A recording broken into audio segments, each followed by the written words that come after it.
जय माता दी दोस्तों, चैत्र नवरात्रि की आप सभी को हार्दिक शुभकामनाएं। दोस्तों, आज नवरात्रि का चौथा दिन है और आज के दिन माँ दुर्गा के कूष्मांडा स्वरूप की पूजा की जाती है।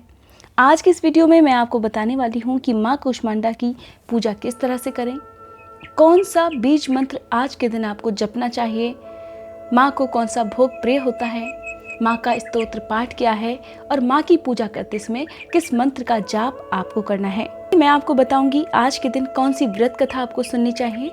लेकिन वीडियो शुरू करने से पहले आप सभी से अनुरोध है कि अगर आप मेरे चैनल पर नए हैं, अगर अभी तक आपने मेरा चैनल सब्सक्राइब नहीं किया है तो चैनल जरूर सब्सक्राइब कर लें, बेल आइकन भी प्रेस कर लें ताकि हर रोज़ अपलोड होने वाली वीडियोज़ की जानकारी आपको सबसे पहले मिल सके।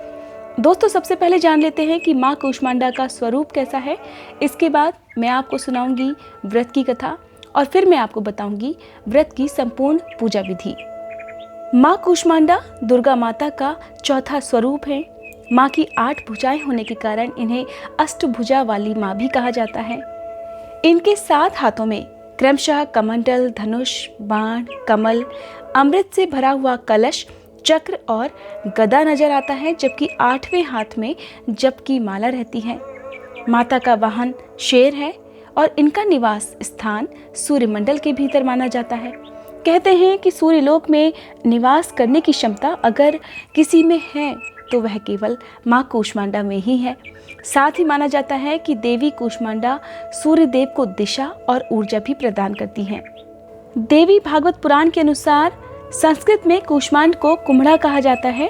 कुम्हड़ा यानी कि कद्दू या फिर पेठा। कुम्हड़े की तुलना ब्रह्मांड से की गई है। कहा जाता है कि कुम्हड़े के बीच में जो खाली स्थान होता है, इसके चारों तरफ एक आवरण होता है। देवी उसी आवरण में निवास करती हैं, जिस तरह से ब्रह्मांड में मध्य में निवास करती हैं और वहाँ पर रहकर सभी जीवों का संरक्षण भी करती हैं। इसीलिए माँ कूष्मांडा को कुम्हड़े की बलि सबसे ज़्यादा प्रिय होती है। आज के दिन पूजा करने वाले लोगों को कुम्हड़े की बलि देनी चाहिए या फिर कुम्हड़े से बना हुआ पेठा या फिर पेठे की मिठाई भी आज के दिन माँ कूष्मांडा को भोग में जरूर लगानी चाहिए और साथ ही इसे प्रसाद स्वरूप सभी सदस्यों में भी जरूर बांटना चाहिए। जो लोग अक्सर बीमार रहते हों या फिर जिनकी इम्यूनिटी पावर बहुत वीक है, ऐसे लोगों को आज के दिन माँ कूष्मांडा की पूजा भी करनी चाहिए और अगर संभव है तो उपवास भी जरूर रखना चाहिए। चौथे दिन की पूजा में माँ कूष्मांडा को पेठे की मिठाई या फिर पेठे के साथ साथ मालपुए का भोग भी जरूर लगाना चाहिए, क्योंकि ऐसा करने से माँ अपने भक्तों पर बहुत जल्दी प्रसन्न होती हैं और उनकी मनोकामनाएं भी पूरी करती हैं। इनकी पूजा करने से हर तरह के रोग, शोक और दोष दूर हो जाते हैं। किसी तरह का क्लेश भी जीवन में नहीं रहता है।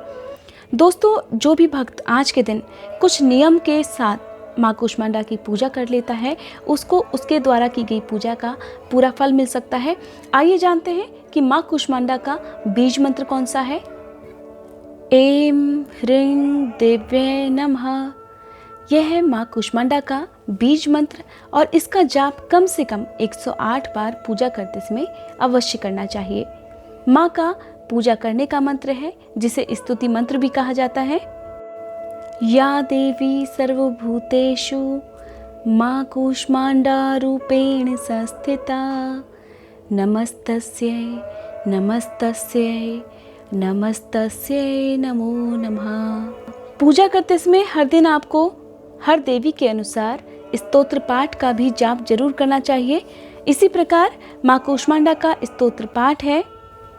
दुर्गतिनाशिनी त्वं हि दरिद्रादि विनाशिनीं, जयन्दा धनदा कूष्मांडे प्रणमाम्यहम्।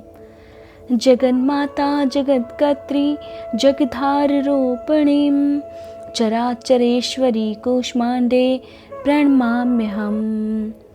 त्रैलोक्य सुंदरी त्वं हिंदुक शोक निवारणीं, परमानंदमयी कूष्मांडे प्रणमाम्यहम्। तरह से विधिवत पूजा माँ कूष्मांडा की जाती है। माँ कूष्मांडा की पूजा करते समय आप आज के दिन हरी इलायची माँ को जरूर अर्पित करें।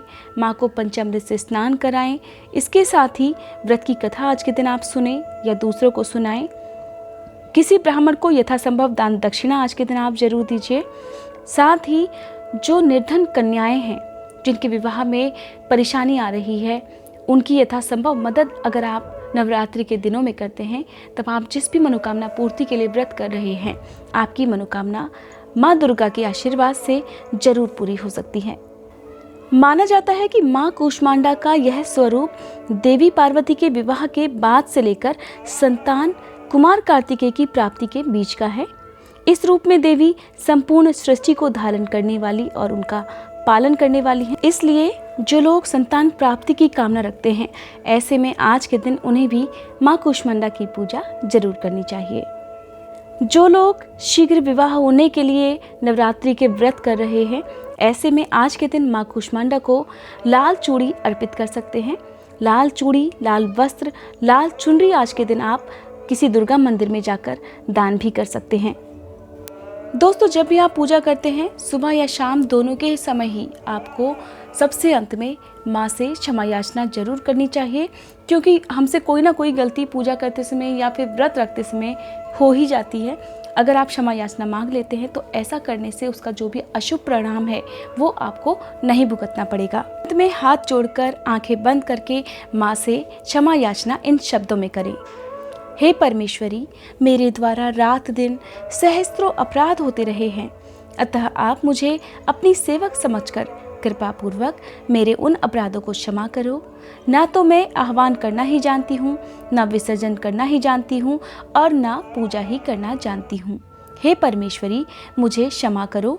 हे सुरेश्वरी, मैंने जो मंत्रहीन, क्रियाहीन और भक्तिहीन पूजन किया है, वह सब आपकी दया से पूर्ण हो। सैकड़ों अपराध करके भी भक्त आपकी शरण में आकर केवल जगदम्ब कहकर ही मोक्ष को प्राप्त करते हैं, जिसे ब्रह्मादि देवगण भी पाने में असमर्थ होते हैं। हे जगदम्बिके, मैं अपराधी हूँ, किंतु आपकी शरण में आई हूँ, अतः इस समय मैं दया की पात्र हूँ। तुम जैसा चाहो वैसा करो।